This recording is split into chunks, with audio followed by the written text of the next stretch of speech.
दोस्तों नमस्कार।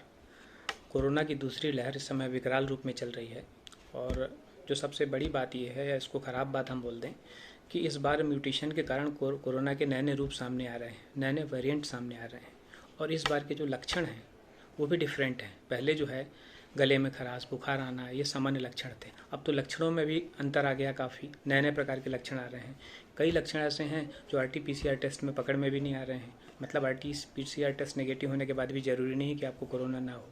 तो ऐसी स्थिति में इन्हीं सब बातों के बीच में एक नया जो है मेडिकल शब्दावली बीच में आ रही है, हैप्पी हाइपोक्सिया। तो इस वीडियो में हम आइए जाने कि ये हैप्पी हाइपोक्सिया होता क्या है और हम इसे पहचानेंगे कैसे और इससे बचेंगे कैसे।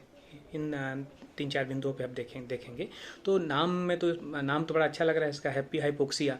बट मैं आपको बता दूं इसमें हैप्पी जैसी कोई चीज़ नहीं है। इसका नाम इसलिए पड़ा है क्योंकि इसमें खतरा काफ़ी ज़्यादा बढ़ गया है। तो हम इसको समझने के पहले एक सामान्य चीज़ें देखें कि हाइपोक्सिया क्या है, इसके बाद फिर हैप्पी क्यों कहा गया है ये देखेंगे। तो हाइपोक्सिया जो है एक सामान्य मेडिकल शब्दावली है जिसमें यह होता है कि यदि किसी व्यक्ति में सेचुरेटेड ऑक्सीजन लेवल, ऑक्सीजन का लेवल गिर जाता है, तब यह जो है स्थिति है यह हाइपोक्सिया कहलाती है।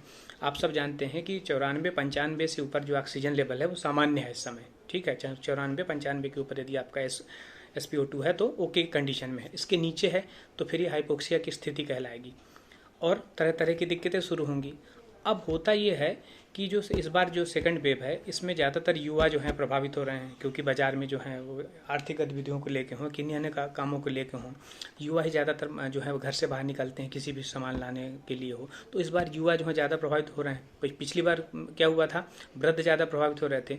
तो होता ये है कि यदि आपका ऑक्सीजन का लेवल गिरता है, तो यदि किसी वृद्ध पुरुष के ऑक्सीजन का लेवल गिर रहा है तो यदि वो 94 से 92-90 तक भी आएगा तो उनको महसूस होने लगता है, सांस फूलने लगती है, ऐसे लक्षण दिखाई देने लगते हैं। लेकिन युवाओं में क्या होता है, चूँकि उनमें शक्ति, एनर्जी काफ़ी मात्रा में होती है, पर्याप्त होती है, इम्यूनिटी भी पर्याप्त होती है। तो बस ऐसी स्थिति में होता ये है कि यदि उनमें ऑक्सीजन का लेवल 95-94 से गिर के 90, फिर धीरे धीरे करके 85, यहाँ तक कि 80 तक भी आ जाता है, तब उनको कुछ पता नहीं चल पाता। मतलब कभी कभी क्या होता है, ये जो केसेस हाइपोक्सिया की चर्चा चल रही है, पर्सन टू पर्सन वेरी है। ये नहीं कि हर एक युवाओं में ऐसा ही लक्षण होगा, लेकिन कुछ में जो ये लक्षण दिखाई दे रहे हैं जिसको हम हाइपोक्सिया की कंडीशन हैप्पी वाली बात कर रहे हैं, उनकी चर्चा कर रहे हैं हम। कि कुछ युवाओं में इम्यूनिटी बहुत ज़्यादा होने से, एनर्जी बहुत ज़्यादा होने से, कोरोना का इन्फेक्शन होने के बाद उनके ऑक्सीजन लेवल में काफ़ी अधिक गिरावट आने के बावजूद भी वो सारे लक्षण, अन्य लक्षण समान रहते हैं। अन्य कोई भी उन्हें कोरोना का लक्षण नहीं होता, बढ़िया वो प्रॉपर वे पे काम करते रहते हैं अपना। उनको ये पता ही नहीं चलता, उनको महसूस ही नहीं होता कि उनको कोरोना हो चुका है और उनके जो फेफड़े अंदर ही अंदर खराब हो रहे हैं। तो होता ऐसे है कि जब उनके पता चला ऑक्सीजन लेवल गिर के 85 से गिर के 80 हो गया, तब भी वो सामान्य स्थिति में है, कुछ भी नहीं पता चल रहा है उन्हें। इसी को हम बोल रहे हैं हैप्पी हाइपोक्सिया। क्यों? क्योंकि उनको कुछ भी नहीं पता चल रहा है, वो खुश हैं, टोटली हैप्पी हैं। वो ना उन्हें उनकी कार्य क्षमता में कमी आ रही है, ना उनको ना सांस फूल रही है, कुछ भी नहीं पता चल रहा है। अंदर ही अंदर उनके फेफड़े खराब होते जा रहे हैं। और होता ये है कि जो हाइपोक्सिया है ये खतरनाक इसलिए है क्योंकि व्यक्ति खुश है वो, लेकिन जैसे ही पता चलता ऑक्सीजन लेवल 80 तक आ गया, और ऐसी स्थिति में फिर उनको सीधे वेंटिलेटर की स्थिति वेंटिलेटर की स्थिति आ जाती है। मतलब अभी वो हैप्पी हैं, बीच में उन्हें कोई सिलेंडर की आवश्यकता भी नहीं पड़ी, सीधे वो ठीक ठाक महसूस कर रहे थे और अचानक उनको कहाँ ले जाना पड़ रहा, हमें सीधे वेंटिलेटर देने की स्थिति में पहुंच जाते हैं वो। तो इसलिए ये अत्यधिक खतरनाक है। इसमें होता ये है, ये कुछ लोगों में जो है, युवाओं में हो रहा है, वो हो इसलिए रहा है कि फेफड़ों, जो ऐसी नसें जो खून को फेफड़ों तक पहुँचाती हैं, खून उन नसों में जम जाता है, ब्लॉकेज हो जाता है, इस वजह से ये वाली पोजीशन आ रही है। और अब बात आती है कि जो ऊपरी तौर पे तो हैप्पी फील करता रहेगा क्योंकि उसे पता ही नहीं है कि उसमें ऑक्सीजन का लेवल इतना गिर चुका है, और दूसरा कारण यह है कि उसमें एनर्जी और चूंकि इम्यूनिटी पर्याप्त है तो वो भी पता नहीं चलता। तो अब हम ये जाने कि कैसे पता करें। तो कुछ जो हैं अभी जो साइंटिस्ट हैं जिन्होंने अभी पता लगाया है कुछ समय पूर्व, तो उन्होंने बताया है कि क्या क्या लक्षण हैं जिससे हम हैप्पी हाइपोक्सिया की पहचान कर सकते हैं। तो कुछ सामान्य लक्षण हैं, जैसे आपके ऊँटों का रंग जो है वो थोड़ा नीला पड़ने लगेगा, शरीर का रंग, जो त्वचा का रंग है वो लाल या बैगनी जो है दिखाई देने लगेगा। और आप बिना मेहनत के, जब आपने कोई एक्सरसाइज नहीं की, कोई मेहनत भी नहीं की, तब भी पसीना जो है ज़्यादा निकलता रहेगा। तो ये लक्षण है हाइपोक्सिया के। तो इससे बचें कैसे?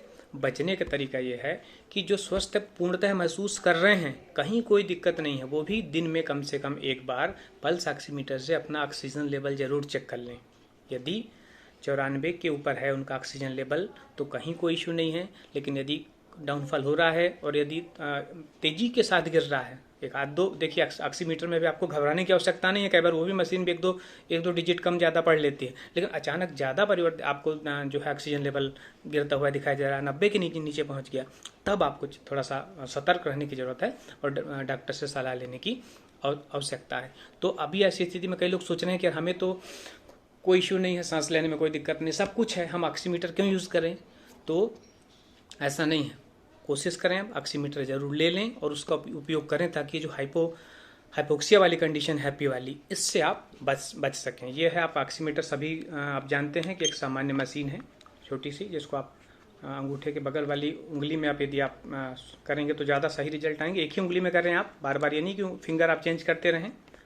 और इस पे जो है आपको रीडिंग दिखाई दे जाएगी। थोड़ा देर ही आप जैसे ही रखेंगे आप, तो इसमें आपका ऑक्सीजन लेवल शो कर देगा कितना है, ठीक है। और इसमें जब आप रखते हैं तो आपको इसको बहुत ज़्यादा मूवमेंट नहीं करना, हिलाना डुलाना नहीं है कि आप इसको घुमाते हुए आते रहें, एक कंडीशन में रखें। तो ये आपको बार बार करने की आवश्यकता भी नहीं है, ऐसा भी नहीं कि आप दिन में कई बार चेक करें, सिर्फ एक आध बार चेक कर लें, अल्टरनेट डेज पर चेक कर लें, ताकि कोई ऐसी स्थिति निर्मित ना हो जाए कि अचानक आपको जो है ये जो शब्दावली यूज़ हो रही है मेडिकल टर्म इस समय, हैप्पी हाइपोक्सिया, इसकी स्थिति निर्मित हो। Thank you.